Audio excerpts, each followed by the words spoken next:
Saya pikir Habib itu salah satu salah satu figur ya. Tapi kalau saya lihat lebih dari itu ya. Dia memang tidak senang umat Islam ini dalam arti kata ya, quote unquote ya, yang benar-benar concern ya menjaga keutuhan NKRI ini bisa dekat dengan pemerintah gitu loh ya. Nah, waktu saya mencoba mengelaborasi permasalahan kasus Habib Rizik, itu keluar dari Pak Jokowi sendiri bahwa kalau gitu memang saya selama ini mendengar sepihak. Jadi sebenarnya menurut Ustadz ada upaya untuk disinformasi kepada Presiden mengenai Habib Rizik. Iya. Atau ada pihak-pihak yang ingin memberikan citra yang buruk kepada HRS di mata Presiden. Ya pasti.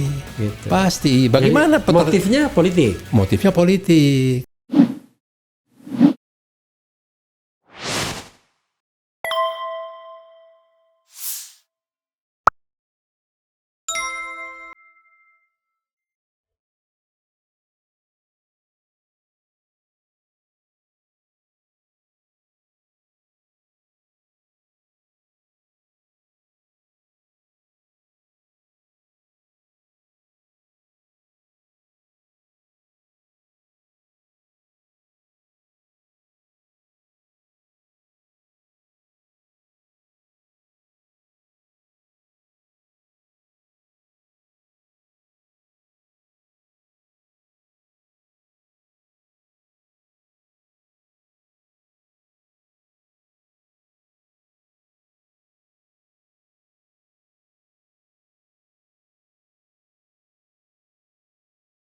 Tapi waktu 2017 itu jelas-jelas Pak Jokowi menugaskan Pak Wiranto evaluasi, diskusi, tindak lanjut permasalahan ini semua.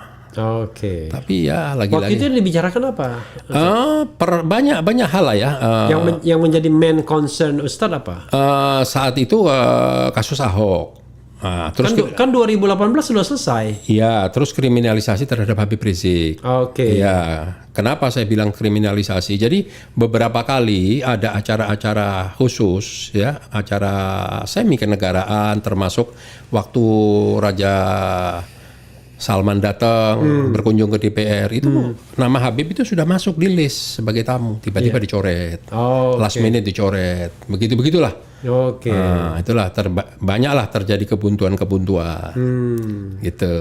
Jadi ada pihak-pihak tertentu yang memang ingin menjauhkan Habib dari istana, kira-kira begitu. Saya pikir Habib itu salah satu salah satu figur ya. Tapi kalau saya lihat lebih dari itu ya.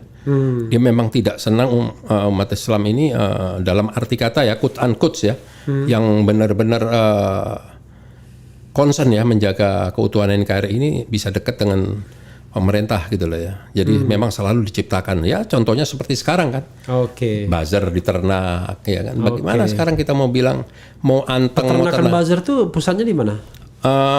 Saya pikir semua mereka punya sarang-sarang ya.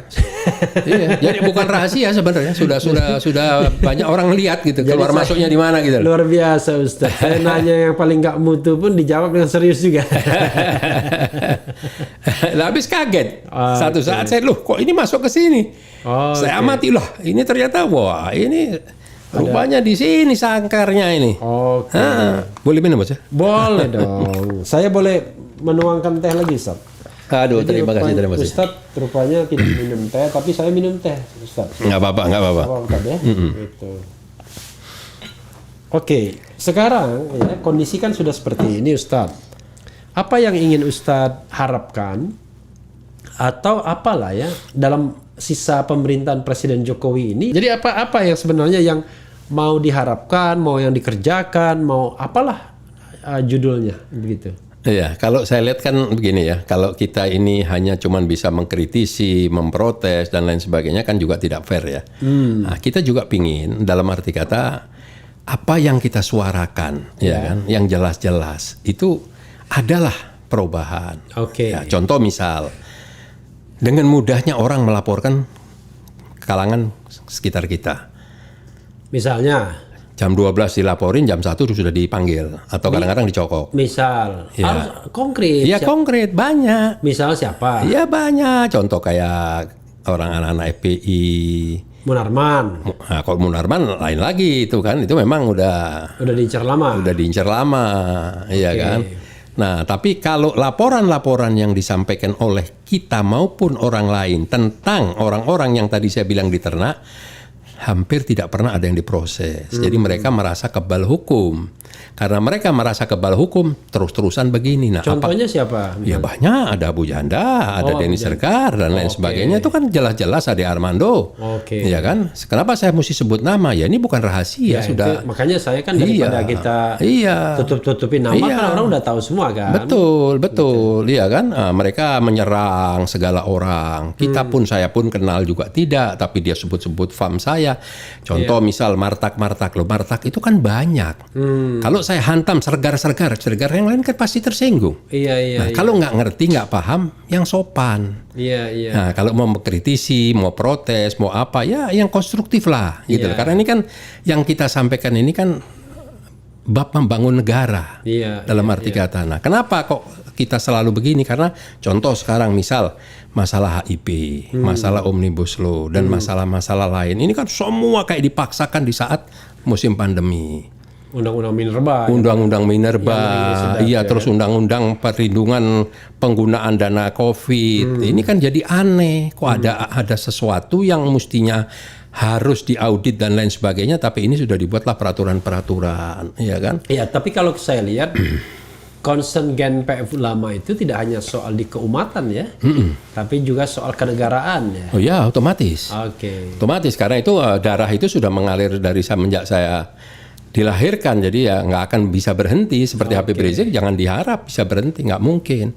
Nah, itulah yang tadi tidak bisa dilokalisir, hanya udahlah ulama itu ngomong saja soal keagamaan, padahal soal keagamaan dan keumatan itu seperti dua sisi dari mata uang yang sama. Iya. Ini kan yang kejadian sekarang ini kan sudah mulai menyisihkan agama, menyisihkan ulama. Ya inilah yang terjadi sekarang.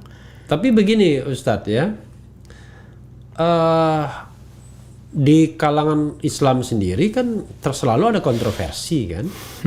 Jadi yang memang berjarak dengan pemerintah ada, atau memang sengaja di-exclude ya, dikasih jarak. Tapi kan yang direkrut ke istana juga ada juga. Banyak kan ulama-ulama. Bahkan ulama-ulama yang respected, dihormati. Banyak. Artinya problemnya kan bukan di Pak Jokowi, problemnya di ulama sendiri. Ya, pertanyaan sekarang yang dimaksud ada yang punya ketokohannya jelas, namanya juga jelas. Pertanyaannya, suaranya jelas nggak? Disampaikan nggak? Itu pun pernah saya sampaikan ke Pak Jokowi dulu. Jadi waktu Pak Jokowi menyampaikan pada saya, pada kita ya saat itu, saya tidak memusuhi umat Islam. Saya kalau ke daerah selalu berkunjung ke pondok pesantren.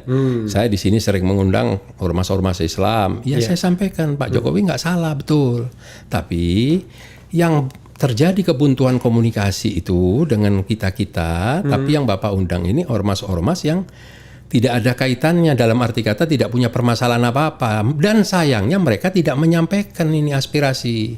Tidak kami rasakan lah, kalau saya bilang tidak sama sekali nggak mungkin lah ya. Mereka asik-asik aja kira-kira gitu. Mungkin asik-asik aja mereka, nggak juga di kutak-atik negara ya kan. Sementara yang direpresi ini yang bermasalah kan? Kalau kita misal ada waktu mulai kita dideketin saat itu oleh Pak Wiranto, kita mau dipertemukan, itu yang kita siapkan bukan baju sama jaket sama jas sama peci. Bahan apa yang akan kita diskusikan? Nah, mungkin di kelompok yang berbeda ini, wah ini besok ketemu presiden nih, kita mesti rapi, mesti begini. Ya udah, salah rahat-rahatan saja kalau menurut saya. Ini versi pribadi saya, maaf ya. Saya tidak mengecilkan, tidak mengkerdilkan apa yang pernah dilakukan oleh para ormas-ormas dan lain sebagainya. Tapi kan pasti kita bisa merasakan perubahannya, gitu lah. Nah, kalau seandainya itu disampaikan, ya kan, oleh para ulama, saya yakin Pak Presiden pasti akan melakukan perubahan. Dan itu keluar dari ucapan beliau waktu di Bogor. Ucapannya apa? Waktu saya mencoba mengelaborasi permasalahan kasus Habib Rizik, itu keluar dari Pak Jokowi sendiri bahwa, wah kalau gitu memang saya selama ini mendengar sepihak. Itu keluar. Saya tidak mungkin berani ngomong kalau tidak real. Bahkan yang kedua, beliau nanya, apa yang harus saya sampaikan? Ya kan, ya menurut saya yang sampaikan kepada aparat, saya bilang begini Pak Jokowi, ini negara hukum. Saya mohon apabila ada permasalahan-permasalahan baik terkait dengan Habib Rizik atau bukan terkait dengan Habib Rizik yang memenuhi unsur hukum, silahkan diproses hukum. Tapi yang nggak ada, tolong jangan diada-adakan. Nah, kalau seandainya Bapak pernah mengundang beberapa petinggi dalam arti kata ya, dari mulai kepolisian, TNI, Menko Polhukam dan lain sebagainya, itu pernah terjadi. Diundanglah mereka untuk membahas permasalahan Habib Rizik. Iya. Tolong Pak, sekali-sekali berikanlah dari kita kesempatan Untuk menyampaikan informasi versi kita. oke, Silahkan. tapi di depan mereka. Silahkan mereka dihadirkan. Itu malah yang saya tawarkan. Iya. Nah, jadi supaya Bapak mendengar benar-benar dua pihak yang jelas. Karena Bapak sebagai pemimpin negara, Bapak adalah presiden kita juga. Itu ucapan saya, nggak kurang nggak lebih. Oke, jadi sebenarnya menurut Ustadz ada upaya untuk disinformasi kepada presiden mengenai Habib Rizik. Iya. Atau ada pihak-pihak yang ingin memberikan citra yang buruk kepada HRS di mata presiden. Iya, pasti. Gitu. Pasti. Bagaimana Jadi, motifnya politik. Motifnya politik gitu loh, karena kan konkretnya kan Habib itu kan selalu tidak mudah ditundukkan, tidak istilahnya dia lebih senang dengan oposisi, mengkritisi dari luar. Nah, ini mungkin pemerintah yang sekarang ini tidak siap untuk hal ini. Gitu, kalau pemerintah sebelumnya kan ya itu normatif saja gitu loh. Oke, Iya kan? santai. Ya. Santai, kan sebenarnya nggak perlu repot. Kalau mau nggak repot, ini juga bisa nggak repot. Ada majelis ulama. Tapi kan kalau nggak repot kan nggak ada kerjaan. Nah, itu. Luar biasa. Tidak ada kerjaan dan tidak ada kenikmatan. Tidak mungkin, ada kenikmatan, tidak ada pemasukan. Mungkin, tapi Ya pastilah. Dari pasti mana? ya. Dari mana mereka bisa hidup senang-senang begitu kan? Mana ada orang mau setiap hari kerjanya menghujat orang, memaki orang, menjelekkan agama segala. Bayangin ngaku Islam, ngejelekin Islam terus nggak berhenti. Kalau Ini tidak, komunis kalau saya bilang. oke. Pasti komunis, nggak mungkin. Itu kan gaya-gaya komunis tahun 60-an sekian. Oke.